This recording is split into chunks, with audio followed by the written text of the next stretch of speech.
camodave RANTS.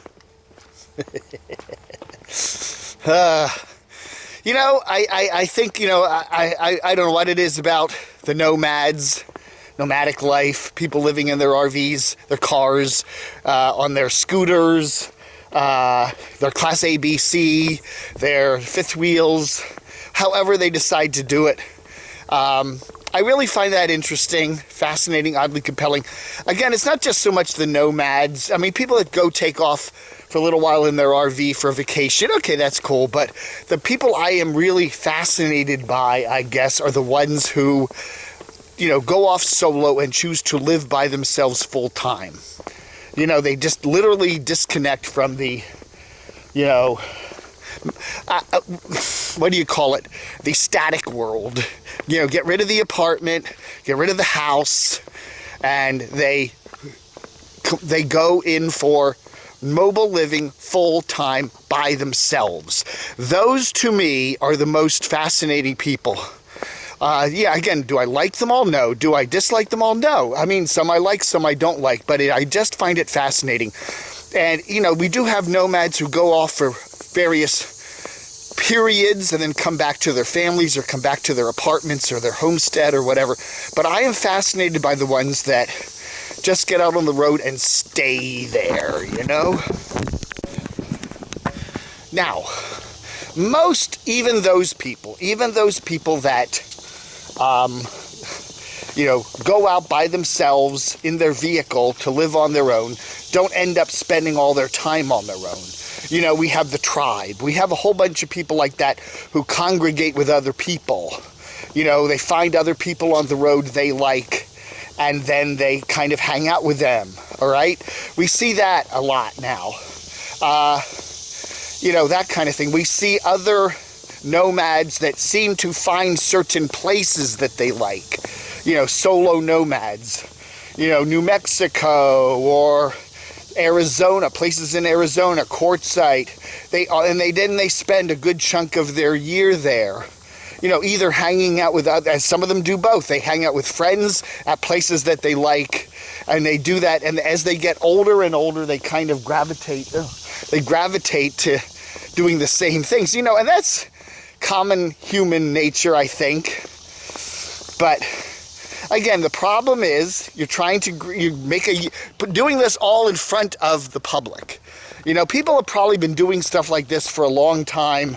It's just never been put in front of the public, 1960, 1970, somebody said, hey, my bills are getting too high. I got, too much child support. I lost my job. I don't have money to continue living in my house or my apartment. My relationships with my family and friends are terrible. I'm in a divorce. I owe a lot of money, whatever. I just need to get out of here. So they get in a van and just take off. And there's something kind of romantic about that.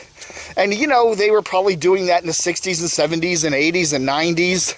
But they weren't putting it up in front of the public, because there wasn't anything like YouTube. And people just did it, and that was that. You weren't sitting there with a camera documenting everything. Today, it's different, at least for some people. I'm sure there are plenty of people out there living on their own, solo traveling, completely unconnected, who are not putting it all up on YouTube. I mean, I'm sure that's probably a relatively small contingent. But it's interesting to see the changes this year. 2020 has turned out to be a year of huge change for so many people. The pandemic, the whole economics, things happen in the world, in the country, that change the way people live and the way people think about things and all that other stuff. This summer has been fascinating to see what's happened. With the pandemic, people, the whole thing of getting in an airplane and going somewhere has been pretty much ruled out, right? Flights are down, it's hard to travel, hotels are closed, there's so much, you have to go through virus screenings and wear masks, and a lot of touristy destinations have been closed. You can't even go to the beach in many places. Beaches are closed in some places, and the ones that are open are so overcrowded it's not fun. And that's true. You know, whatever is still open is so overcrowded. You know, there are a few states in the South that, you know, basically that have, you know, okay, heck with the virus. We're just going to let everything stay open, and it's just become crazy. You know, all the license plates from the north come down, and anyway, so yeah. So it was interesting with Casey Roman's video last night because she had some really good information in there. And she was saying, you know, a year ago, she was thinking, I'm going to get this big fifth wheel, beautiful fifth wheel. I'm going to travel all over the country, and I'm going to, you know, go to all these cool places and do really cool videos. You know, she's a former TV reporter, so she knows a little bit about storytelling and editing and stuff like that. And she's good at it. And, you know, she's going to, you know, invest in building her YouTube channel and have more and more income, and that's going to be what she's going to do.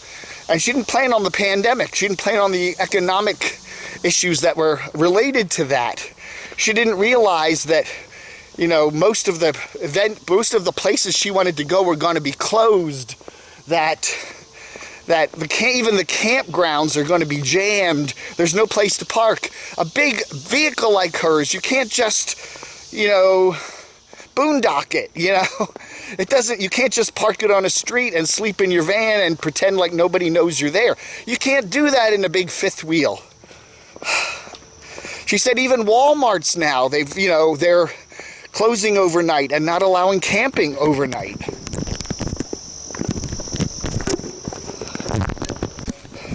So now we're seeing a lot of these solo nomads making big changes, you know, changing their plans. Casey says she wants to sell the class, or the fifth wheel.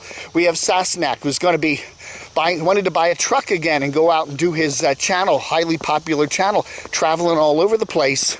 Well, he's not able to do that now, so his plans have all changed. We're seeing so many nomads now getting homesteads, buying base camps, buying land. You know, and a lot of them are just hunkering down. Some of them have actually stopped traveling altogether. And then we have what I call the pandemic deniers. There are nomads out there that are just desperately trying to pretend like everything's back to the way it was, you know, and they're, you know, having, you know, gathering with their friends and not social distancing and not wearing masks, and they're desperately trying to pretend it's 2018 or 2016, and, you know, they're camping with their families in crowded campgrounds, you know, 30 people there. They're desperately trying to recapture the Disney experience, you know, now that some of these parks have reopened, like, hey, you know, I can still ride the roller coaster. I don't know. You know, it's very interesting to see the psychology going on. And then, of course, we have the financials. You know, the whole YouTube experience, it can, you know, unless you're doing it just for fun, a lot of people have, obviously, one of the oddly compelling things about a lot of these solo nomads is they're trying to make a living on YouTube. You know, some people, yeah, they have an inheritance, or they have disability, or they're older and are on Social Security, or they have pensions. But quite a few of these nomads are younger folks who basically think, okay, you know, I've seen some of these YouTubers make tons of money. I'm going to do the same thing. And maybe for a little while they do. A couple $1,000 a month coming in, pre-tax, got to buy their health insurance, whatever. And now they find the money's dwindling down. YouTube is changing. You know, YouTube may not be here next year, or at least in the current form. Things are drastically changing, and these people are kind of wondering, now what? You know, and we do see some of them, like Casey, like Kevin, who I think are making changes in their life in reaction to what's going on. And then we see some others that are kind of like staring at deer in the headlights, like, what do I do? They're almost like, what do I do now? I almost got run down by a bike. Anyway, what do I do now, you know? I don't know. It's changed, you know. The bottom line is, I guess, no matter when you're born, what time you live, you know, whether you believe in reincarnation, how many different lives you've had, you're going to have to deal with change, you know. You know, you have to deal with economic issues, you have to deal with plagues, you have to deal with wars, you know, all the fun stuff of being a human being and living on planet Earth, you know. Revolutions, political crisis, fall of the Soviet Union, the Cold War, the fear of nuclear attack. You know, I mean, you know, pandemic is just another crazy element thrown in for our amusement, you know? But, you know, you look back at, you know, our country, even in my lifetime, you know, since the late 50s, I mean, look at all the crazy stuff that's happened and changed everybody. And that's part of it. I think some people think, hey, you know, maybe by disconnecting from the real world, I can get out there and control my own destiny and not be controlled by economics and family and bills and other things and finances and court orders and whatever. And they suddenly realize, you know what? You can disconnect from everything and you're still connected in one way or another, you know?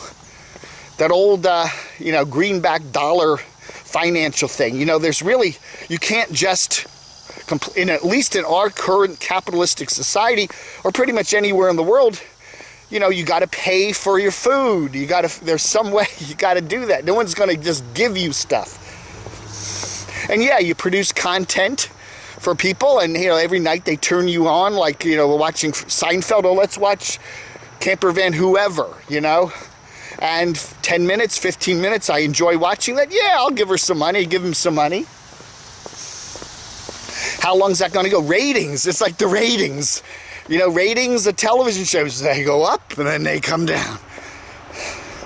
You know, no show, very, very, very rarely does a show just stay high ratings. And even after 5 or 6 seasons, you get to a point where, what are you going to watch, you know? Anyway, I